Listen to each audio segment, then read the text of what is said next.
Good morning students, welcome to online classes. Today we start classification of polymer on the basis of molecular forces.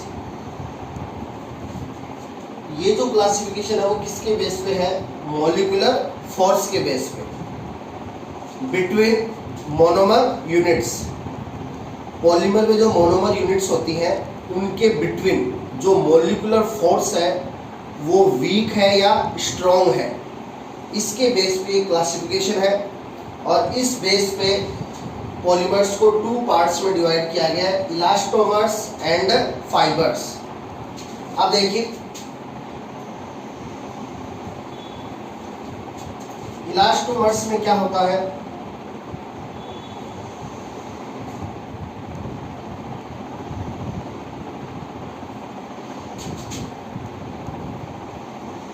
Monomer units के between week molecular force होता है।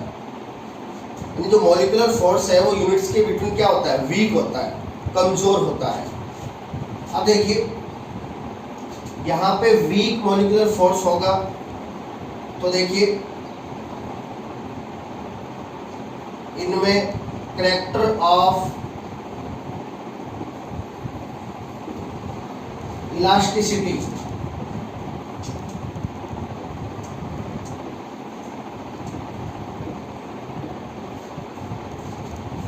तो इनमें units के between week molecular force होता है, इसलिए इनमें character of elasticity very high होता है।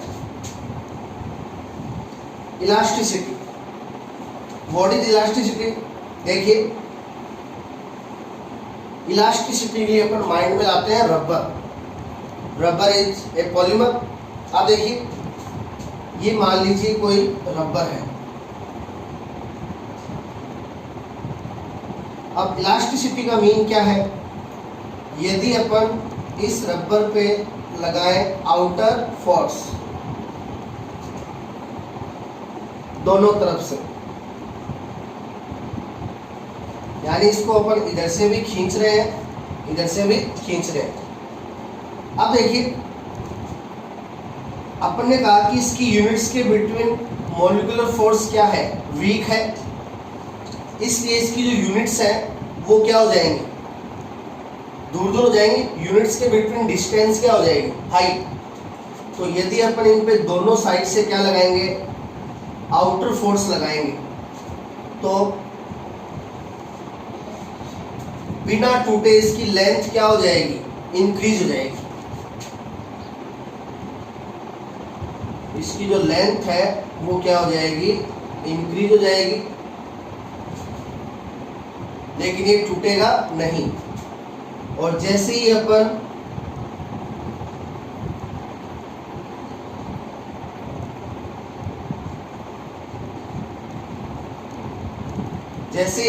आउटर फोर्स को रिमूव कर देंगे, हटा देंगे, तो ये रबर है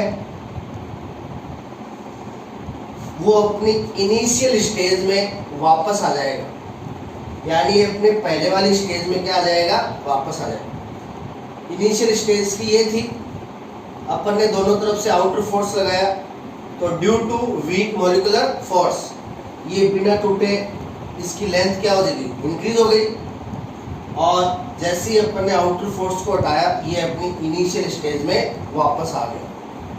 तो ये जो कैरेक्टर है ये क्या होता है? इलास्टिसिटी। तो अपन रबर को आउटर फोर्स लगाएंगे तो ये इसकी लेंथ इंक्रीज हो जाएगी, और आउटर फोर्स हटाएंगे ये अपने इनिशियल स्टेज में वापस आ जाएगा, जिसको अपन बोलते हैं, जीन्स वगैरह में चेक करते हैं, स्ट्रेचिंग। स्ट्रेचिंग में क्या होता है? अपन स्ट्रेचिंग में आउटर फोर्स लगाते हैं तो वो क्या है? लेंथ इंक्रीज हो जाती है, और जैसे ही अपन आउटर फोर्स हटाते हैं वो वापस अपनी इनिशियल स्टेज में आ जाता है। तो इनमें वीक मॉलिक्यूलर फोर्स के रीजन से किसका कैरेक्टर आ जाता है? स्ट्रेचिंग का कैरेक्टर आ जाता है। तो स्ट्रेचिंग मीन्स आउटर फोर्स लगाएंगे, इनकी लेंथ इंक्रीज हो जाएगी, और आउटर फोर्स हटाएंगे, ये अपने इनिशियल स्टेज में वापस आ जाएंगे। तो ये जो कैरेक्टर है वो होते हैं किसके, इलास्टोमर्स के। और इसके एग्जाम्पल्स में अपन ने बता दिया, इसके एग्जाम्पल्स में क्या आते हैं, रबर आते हैं। तो यहाँ पे अपन को यही बताना है कि इनमें यूनिट्स के बिटवीन वीक मॉलिक्यूलर फोर्स होता है, और due to weak molecular force character of elasticity is very high in this polymer. What is elasticity, कि अपन इस पे आउटर फोर्स लगाएंगे तो इनकी लेंथ क्या हो जाएगी, इंक्रीज, और आउटर फोर्स को रिमूव करेंगे, ये अपने इनिशियल स्टेज में वापस आ जाएंगे। अब देखिए इनके एग्जांपल्स।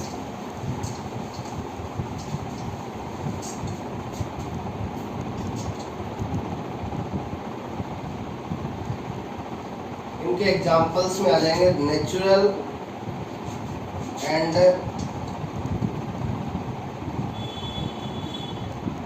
Synthetic rubber. तो ये नेचुरल एंड सिंथेटिक रबर है, वो आएंगे किसमें, इलास्टोमर्स में। अब अपन करेंगे फाइबर्स। अब फाइबर्स में क्या होता है, यूनिट्स के बिटवीन स्ट्रॉन्ग मॉलिक्यूलर फोर्स होता है। यहां यूनिट्स के बिटवीन क्या होता है, स्ट्रॉन्ग मॉलिक्यूलर फोर्स। अब देखिए इनमें स्ट्रॉन्ग मॉलिक्यूलर फोर्स होता है, इस रीजन से यदि अपन इन पे क्या लगाएंगे, आउटर फोर्स लगाएंगे,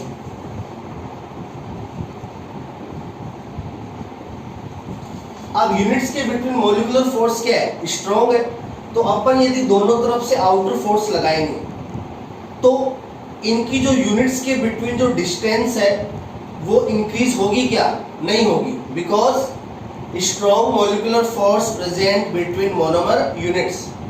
तो इनकी जो लेंथ है वो इंक्रीज नहीं होगी, और अपन थोड़ा ज्यादा आउटर फोर्स लगा देंगे,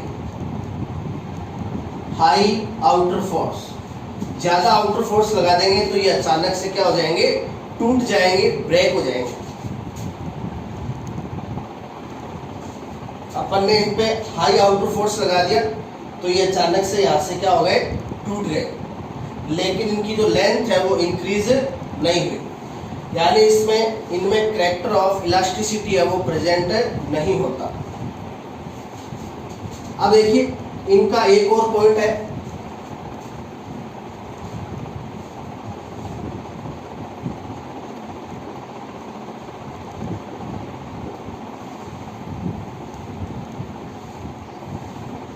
अपन ने कहा कि हाई आउटर फोर्स लगाते ही अचानक से टूट जाते हैं, सडनली ब्रेक हो जाते हैं, इसलिए इनका जो मेल्टिंग पॉइंट है वो क्या होता है, शार्प मेल्टिंग पॉइंट होता है। ये सडनली क्या हो जाते हैं, ब्रेक हो जाते हैं, इसलिए जो फाइबर्स है इनका मेल्टिंग पॉइंट क्या होता है, शार्प होता है। अब देखिए इनके नाम से क्लियर है, इनमें एग्जाम्पल क्या आएंगे, फाइबर्स आएंगे।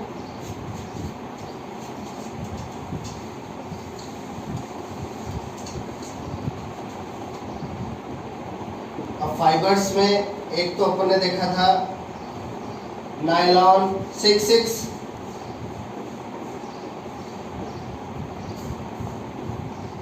एक अपन ने बताया था पेरिलीन, या जिसका अदर नेम होता है डेक्रोन। तो ये दोनों क्या है, फाइबर्स के एग्जाम्पल हैं। तो on the basis of molecular forces polymers are into two parts, elastomers and fibers।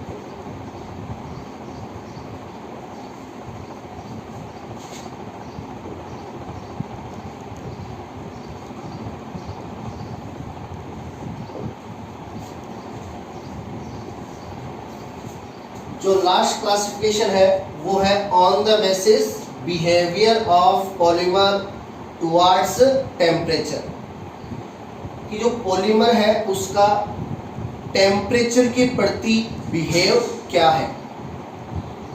तो जो लास्ट बेस है वो है टेम्परेचर पे बेस्ड। अब देखिए इस बेस पे जो पॉलीमर्स है उनको 2 पार्ट्स में डिवाइड किया गया। First is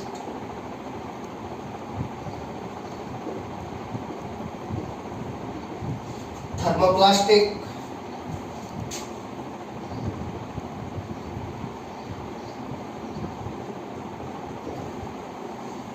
and second is thermosetting.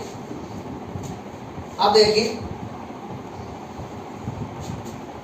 Thermo means क्या होता है, टेम्परेचर।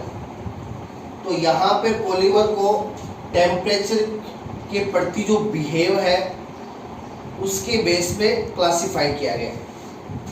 अब देखिए जो थर्मोप्लास्टिक है, अब यहाँ पे अपने माइंड में आ रहा है क्या, प्लास्टिक। अब प्लास्टिक को अपन माइंड में लाते हैं, प्लास्टिक को जैसे ही अपन टेम्परेचर देते हैं, हीट करते हैं, तो क्या होता है, प्लास्टिक सॉफ्ट हो जाता है। प्लास्टिक क्या हो जाता है, सॉफ्ट हो जाता है, पिघलने लगता है। तो थर्मोप्लास्टिक है वो क्या होते हैं, लेस स्टेबल होते हैं towards temperature.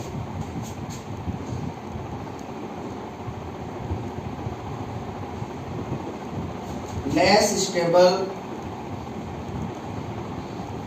Towards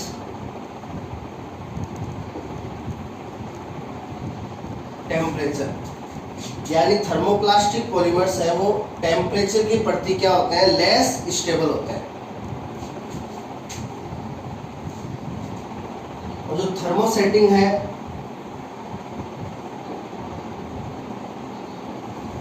high stable towards temperature. तो थर्मोसेटिंग है वो टेम्परेचर के प्रति क्या होते हैं, हाई स्टेबल होता है।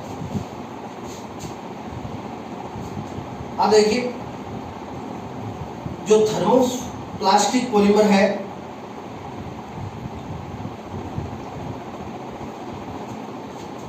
जैसे ये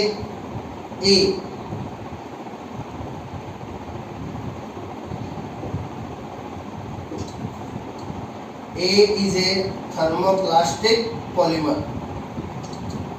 अब थर्मोप्लास्टिक पॉलीमर है, इनको जब हीट किया जाता है, इनको जब हीट करते हैं तो ये हो जाते हैं सॉफ्ट, पिघलने लगते हैं। और इनको जब वापस कूल किया जाता है, ठंडा किया जाता है, तो ये वापस क्या हो जाते हैं, हार्ड हो जाते हैं। तो जब इनको हीट करते हैं तो ये सॉफ्ट हो जाते हैं, और जब इनको कूल करते हैं तो ये वापस हार्ड हो जाते हैं। यानी इनमें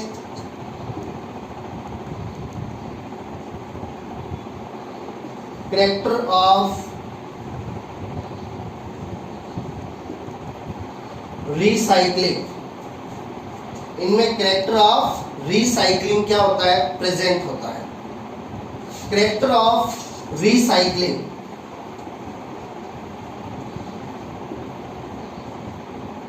इसका मीन क्या है कि अपन प्लास्टिक को हीट करेंगे तो ये सॉफ्ट हो जाएगा, और उस टाइम अपन इसकी शेप में क्या कर सकते हैं, चेंज कर सकते हैं, और उसको कूल करेंगे वो वापस हार्ड हो जाएगा। यानी अपन इसकी शेप है उसको चेंज कर सकते हैं। देखिए इनका जो कैरेक्टर ऑफ रिसाइक्लिंग है वो क्या है, रिसाइक्लिंग।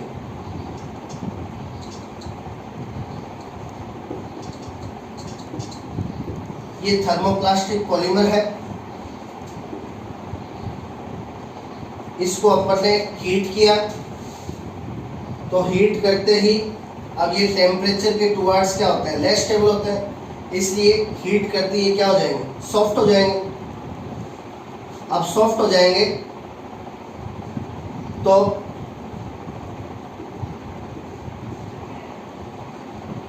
इनकी शेप में क्या कर देंगे, चेंज कर देंगे।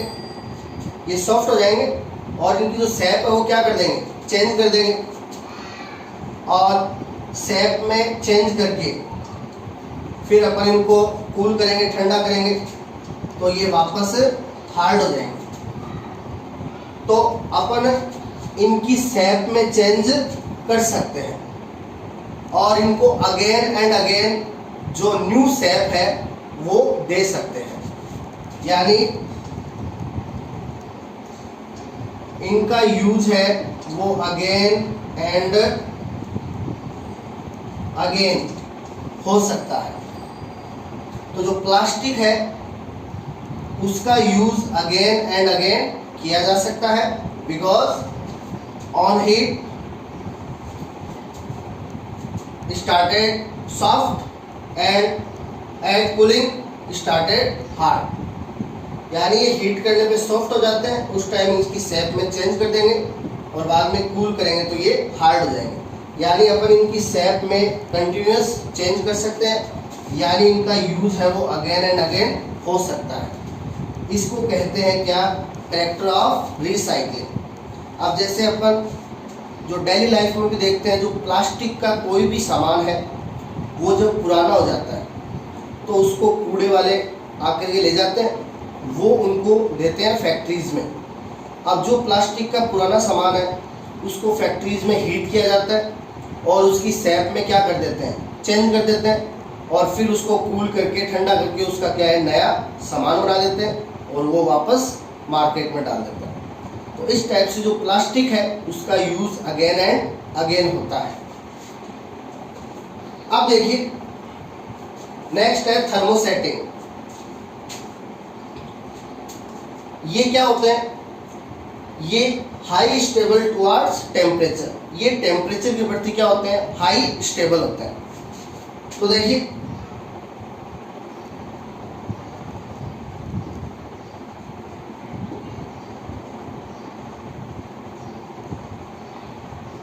कोई थर्मोसेटिंग पॉलीमर है, उसको अपन हीट करते हैं, उसको जब हीट करेंगे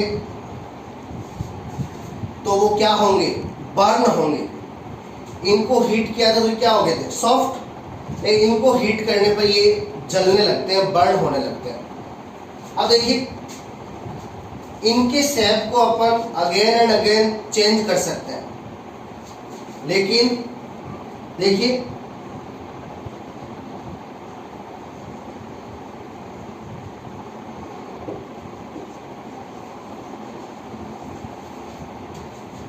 इन पॉलीमर्स को एक बार जो शेप दे दिया उस शेप में अपन चेंज है वो नहीं कर सकते।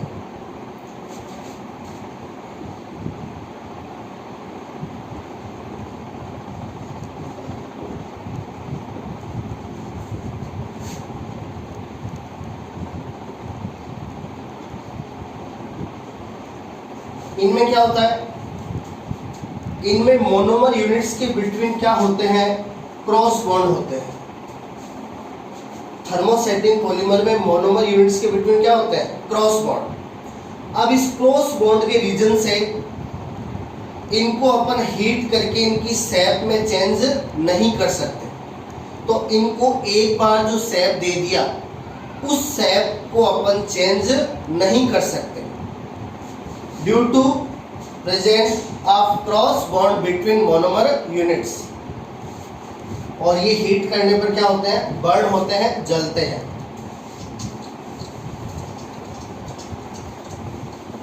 तो अपन ने कहा इनकी शेप में अपन चेंज नहीं कर सकते, तो इनका यूज अगेन एंड अगेन नहीं हो सकता।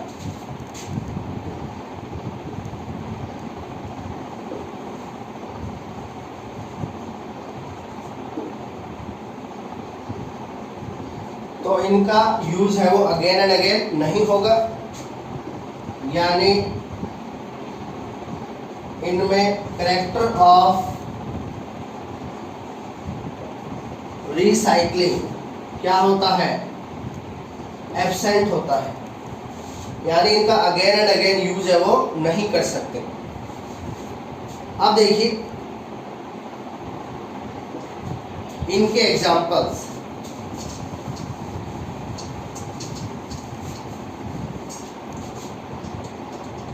पहले अपन एग्जाम्पल देखेंगे थर्मोप्लास्टिक के। तो थर्मोप्लास्टिक में पॉलीथीन आ जाएगी,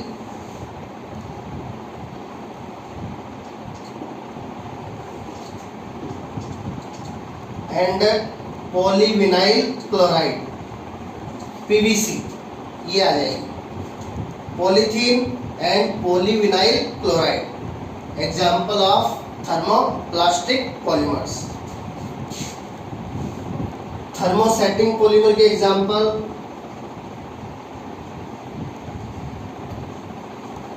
एक तो हो जाएगा बेकेलाइट,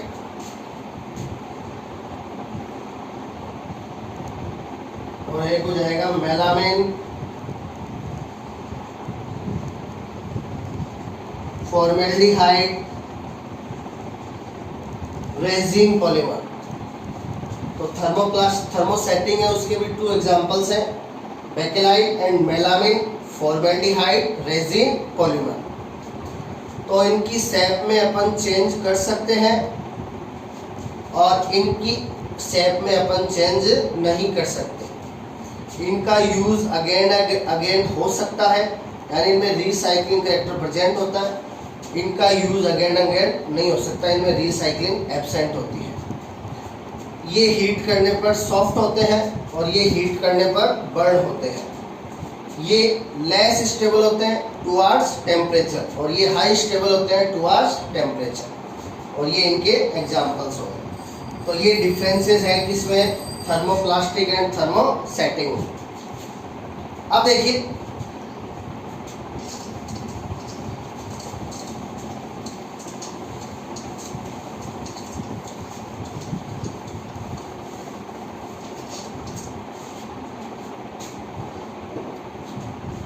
थर्मोप्लास्टिक जो है,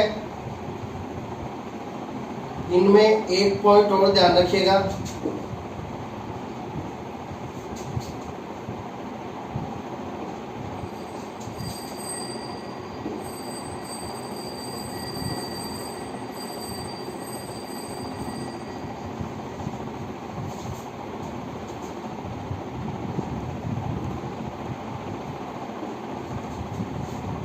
थर्मोप्लास्टिक में जो मॉलिक्यूलर फोर्स है वो इलास्टोमर्स एंड फाइबर्स के बीच का होता है। तो इनमें थर्मोप्लास्टिक में मॉलिक्यूलर फोर्स है वो इलास्टोमर्स एंड फाइबर्स के बीच का होता है। देखिए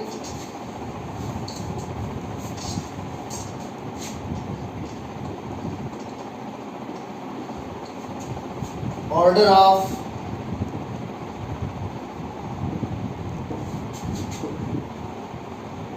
molecular force between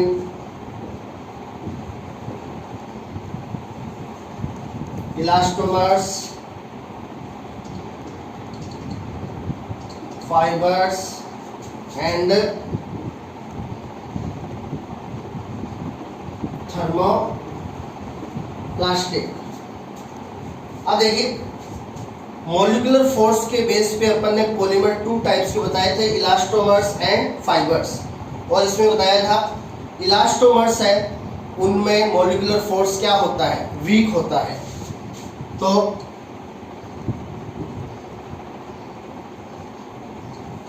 सबसे वीक मॉलिक्यूलर फोर्स हो जाएगा किसमें, इलास्टोमर्स में। और अपन ने कहा था कि थर्मोप्लास्टिक है उसमें मॉलिक्यूलर फोर्स इन दोनों के बीच का होता है। तो बीच में आ जाएगा थर्मोप्लास्टिक, और फाइबर्स में अपन ने बताया था मॉलिक्यूलर फोर्स क्या होता है, स्ट्रॉन्ग होता है। तो सबसे ज्यादा मॉलिक्यूलर फोर्स आ जाएगा फाइबर्स में। तो यदि अपन को ऐसे एग्जाम्पल दे दे, इलास्टोमर में एग्जाम्पल क्या आता है, रबर। तो जैसे अपन को दे दे नियोप्रिन रबर, ये रबर है, पॉलीमर है। और थर्मोप्लास्टिक में अपन को दे दे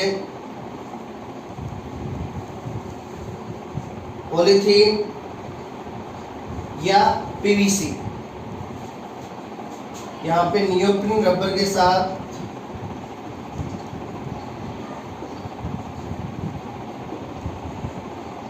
अपन पॉलीआइसोप्रीन को भी ले लें।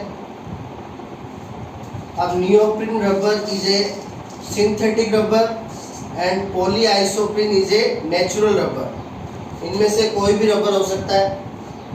थर्मोप्लास्टिक में या तो पॉलीथीन हो सकता है या पॉलीविनाइल क्लोराइड, कोई भी दे सकते हैं। और फाइबर में नायलॉन 66,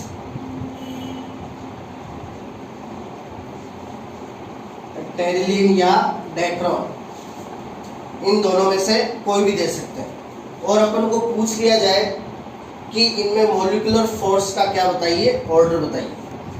तो फाइबर है, उसमें मॉलिक्यूलर फोर्स है वो सबसे ज़्यादा होगा। फिर थर्मोप्लास्टिक आएगा, पॉलीथीन या पीवीसी। और सबसे कम मॉलिक्यूलर फोर्स होगा रबर में, नियोप्रिन रबर या नेचुरल रबर, पॉलीआइसोप्रीन। तो इस टाइप से इस क्वेश्चन को ध्यान में रखिएगा।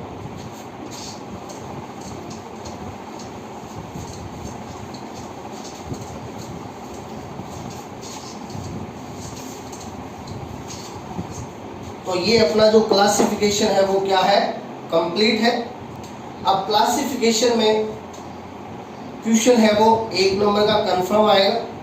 अब यहाँ पे क्वेश्चन है वो किस टाइप से पूछे जा सकते हैं, तो देखिए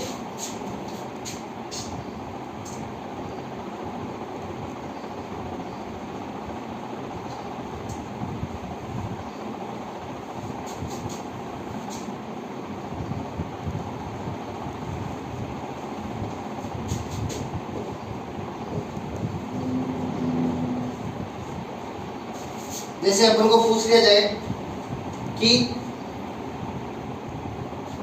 पॉलीथीन है वो सोर्स के बेस पे किस टाइप का पॉलीमर है, type of polythene on the basis of source. अब सोर्स के बेस पे अपन ने पॉलीमर्स है वो 3 टाइप्स के बताए थे, natural, synthetic and half synthetic. तो पॉलीथीन है वो आता है किसमें, सिंथेटिक में। तो पॉलीथीन है वो सोर्स के बेस पे कैसा हो जाएगा, सिंथेटिक पॉलीमर हो जाएगा।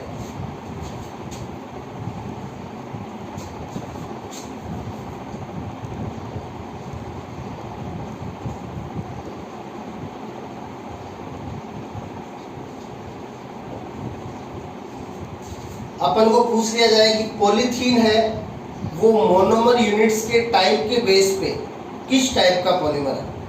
तो मोनोमर यूनिट्स के टाइप के बेस पे, मोनोमर यूनिट के टाइप के बेस पे पॉलीमर्स को 2 पार्ट्स में डिवाइड किया था, होमोपॉलीमर एंड हेट्रो या कोपॉलीमर। अब देखिए पॉलीथीन है उसमें all monomer units is ethene, so all monomers units are same।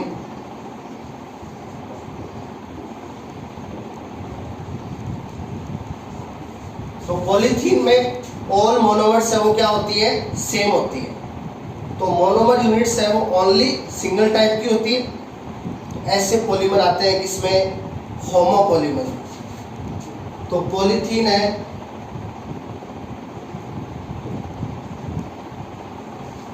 वो मोनोमर यूनिट्स के बेस पे कैसा पॉलीमर हो गया, होमोपॉलीमर हो गया। अब उसके बाद में क्लासिफिकेशन था on the basis of polymerization method. अब पॉलीमराइजेशन मेथड है वो 2 टाइप्स के थे, एडिशन एंड कंडेंसेशन। अब इसका पॉलीमराइजेशन देखिए, इसके पॉलीमराइजेशन में कोई भी स्मॉल मॉलिक्यूल है वो बाहर नहीं निकल रहा। Do not exit any small molecule between monomer units. Monomer units जब कनेक्ट हो रही है तो कोई भी स्मॉल मॉलिक्यूल एग्जिट नहीं हो रहा। तो ऐसे पॉलीमर किस में आते हैं? एडिशन पॉलीमर में।